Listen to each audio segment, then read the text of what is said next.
I'm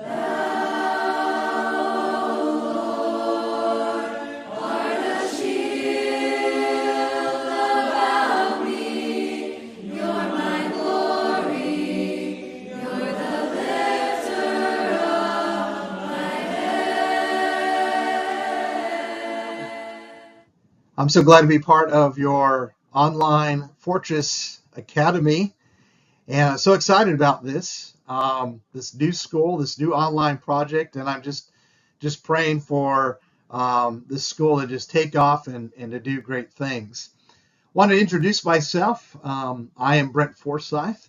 I am the preacher for this congregation here, the Edgewood Church of Christ in Lakeland, Florida. And in fact, we are only 45 minutes away from the actual Florida College campus. And I take a class there at Florida College twice a week. So I'm on campus there. And wanted to introduce myself a little bit before we get into our lesson.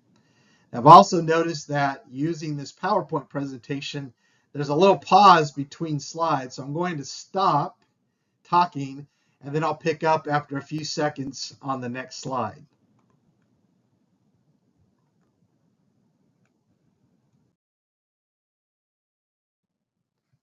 So I'm actually an alumni of Florida College. I graduated from Florida College many years ago, and I'm glad to be close to the college now, like I said, so I can go to a lot of events on campus and also to take a class there.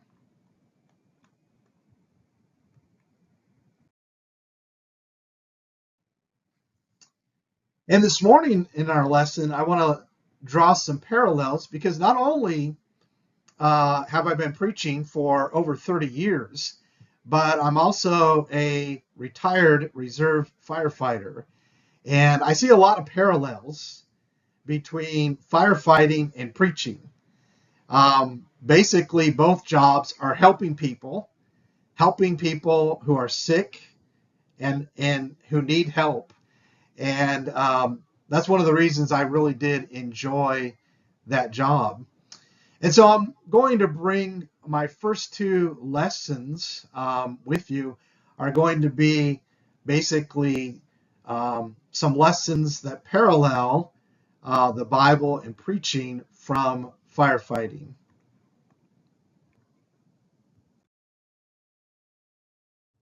So I want to talk to you about a lesson or a point, what I call spiritual sickness. Oftentimes as firefighters, we are called out to render aid or to help people that are sick or injured. You think sometimes firefighters are always out fighting fires, but really that's not the case. Very rarely are we called out to a fire, but most of our calls are what we call medical aids for people that are sick or injured. And I want to talk to you about a particular type of sick person today and draw a couple of lessons from that.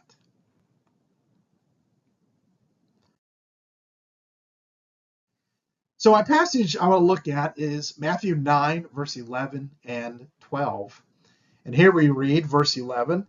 When the Pharisees saw this, they said to Jesus' disciples, his disciples, "Why is your teacher eating with the tax gatherers and sinners?"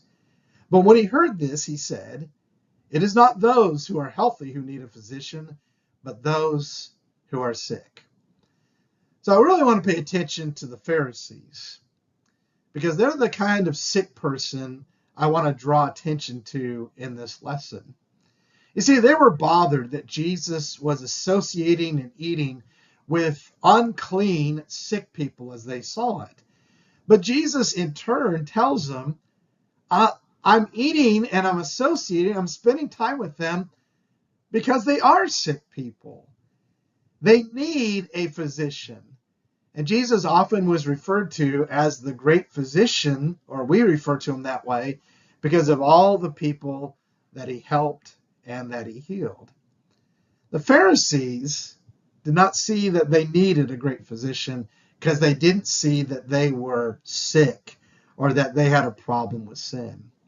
And as a firefighter, I would often get called out to a medical call We would get on scene, we'd find the patient, and the patient would say, I'm not sick, I'm not injured, I don't need your help. And they would refuse care. And we would say, why did you call 911?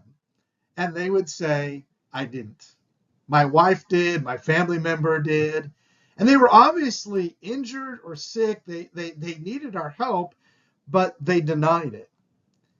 And I kind of see the Pharisees that way. They were sick in sin, but refused any type of care from Jesus, refused the great physician. They're kind of like the people from Jesus' hometown in Nazareth.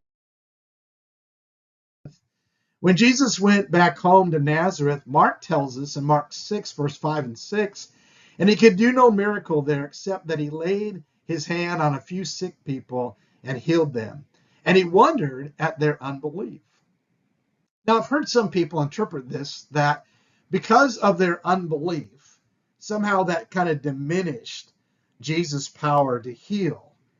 But I really think the proper way of looking at this is that because of their unbelief, they weren't bringing the sick people to Jesus.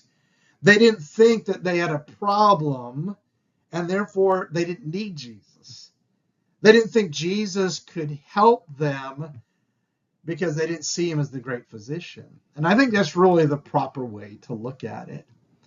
And so sometimes there are people that need help but refuse it. And so we have to warn them.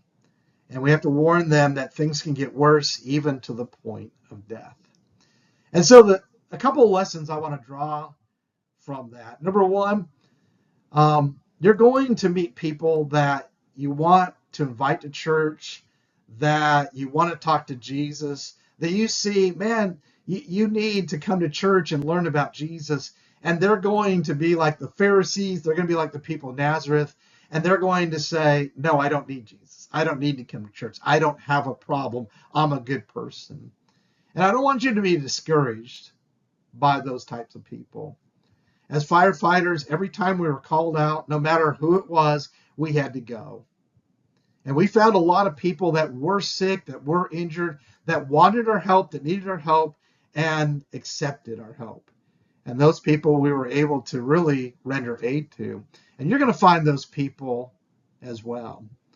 And my second and final point is, let us be humble enough in ourselves that we don't get so prideful to think we don't have a problem, that we don't need Jesus. Let's have enough love for Jesus as well as our own soul, that when we sin, when we do wrong, that we're willing to go to Jesus, we're willing to go to God the Father and to repent, to pray, and ask for his forgiveness. Don't be that person that refuses, even though they really are spiritually sick. Thanks for letting me share this lesson with you, and I hope you have a great day.